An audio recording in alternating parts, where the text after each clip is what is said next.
I just wanted to say a couple things, y'all, like, be intentional. What I mean being intentional is each and every day you get an opportunity. You either get better or you get worse.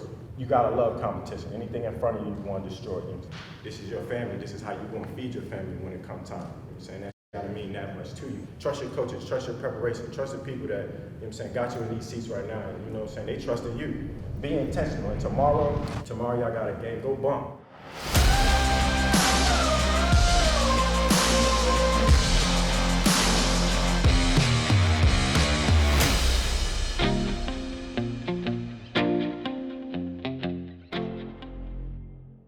Close your eyes right now. All I want you to do is think about what you're going to do today. Get up every time and keep swinging. So the clock says 0. Welcome to the show. A hard-fought game. A hard-fought game. It ended up being one of those 4-quarter games right there to the end. Really proud of our team. You know, they faced adversity throughout the game. We got down. The thing that really jumped out to me, I think, was created by how we work and the things we've done in the offseason is our guys kind of bonded together. And they kept fighting. I mean, that's the important thing. Yeah, we fight. It's a full quarter now.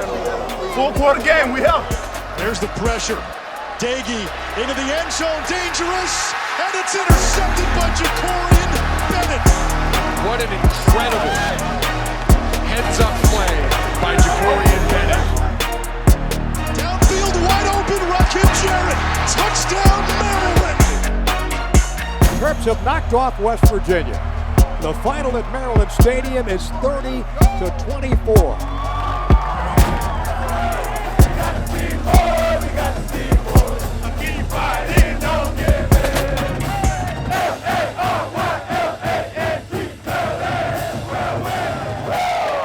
Hung in there, they believed, they wanted it more, and really proud of the job they did today. We'll celebrate it for 24 hours, get back in here tomorrow as a coaching staff, and then Monday set our preparation on making some of the corrections from this game and getting ready for Howard.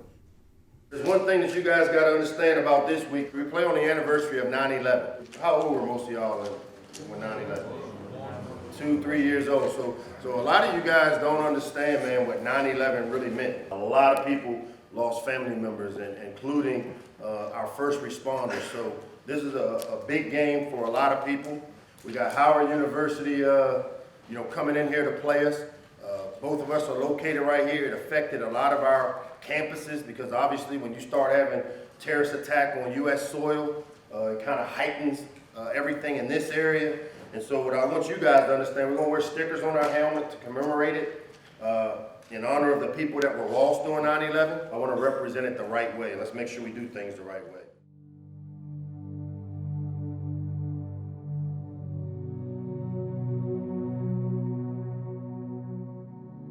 One of those nice September fall days, and being a coach here, I can vividly just remember sitting in a staff room as we were preparing, for West Virginia, and one of our assistants, Carol Henry, came in to kind of give us a heads up that a plane had crashed into the World Trade Center, and we didn't really think much of it other than how odd it was that a plane would crash into a building, and initially thinking maybe it was just some type of accident.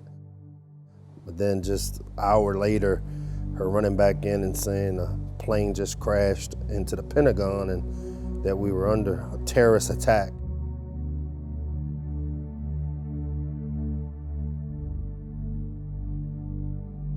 It just sent us into panic mode because one, all of us had family here in this area. We didn't know what was to make of this. We checked on our own families, which I could just remember the lines being busy the whole time. And Melvin Fowler, one of our offensive linemen, had a brother that worked in the World Trade Center. Sal Aragona, I think his dad had a hot dog stand at the bottom of it. And I can just remember us trying to get a hold of these players to make sure that their families were okay. And I don't think any of us that lived through it will ever forget.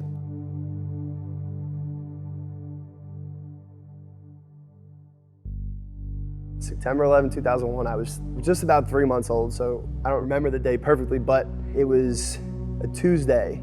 My dad worked on Wall Street, and my dad had still had time from his maternity leave when me and my sister Alessia were born, and he took the day off. We woke up Tuesday morning, turned on the TV, and saw that the first plane had crashed into one of the towers. And we just kind of huddled in our house, not knowing what was next. My dad's good friend of his, a good family friend of ours, Daniel SUHR, was the first fireman killed in 9/11. He got out of his truck, and a guy from the 101st floor jumped, and I'm sorry, he jumped on him, and he died. And another good friend of his, Courtney Walcott, was on the 86th or 87th floor, so the plane had hit above them, so he was able to help people get down to the 60th floor where the elevator was working, and he would help a crowd of people go down, then he would go back up, help a crowd of people go down, and he'd go back up. And then after he did his last trip, he went one more time, and no one ever saw him again. My dad would walk through the Twin Towers to get a bagel and a coffee in the morning, like it was nothing. But that Tuesday morning, he was home. Everyone in New York has a story. It's just how many stories do you have? I wasn't old enough to really know the magnitude of the situation until I was a little older. But everyone in the New York, Connecticut, Jersey, tri-state area is some way, shape, or form connected. Well, being originally from New York, born originally in Staten Island, New York, I mean, it's just one of these things where that's a part of the molding of the culture of New York and Jersey, and it just represents the toughness and the grit of that entire area. I mean, it also represents this whole country.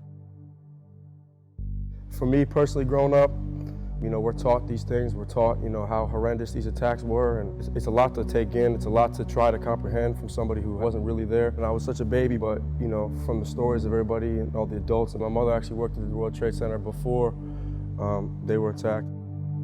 Heard stories of, you know, my Aunt Carol, you know, being there with all the smoke, and my mom said she was freaking out because my aunt was there, and they tell you these things, and you know, how scary it was and how impactful it was on their lives. And it's very emotional, but it also is a great deal of pride that you have for, you know, your city, the East Coast, and in this country.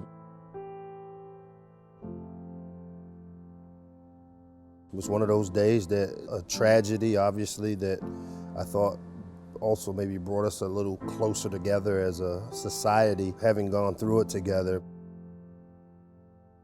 Just to see the heroic people, the first responders there in New York, here at the Pentagon, and some of the lives that were lost because of it. My heart pours out to those families, but also a bit of gratitude to the first responders that really put their lives on the line to go in there and try to help people. My Uncle Joe, my godfather, was a fireman during 9/11. He worked on the pile for 6 months, and to this day he stutters when he talks because of all the toxins he inhaled.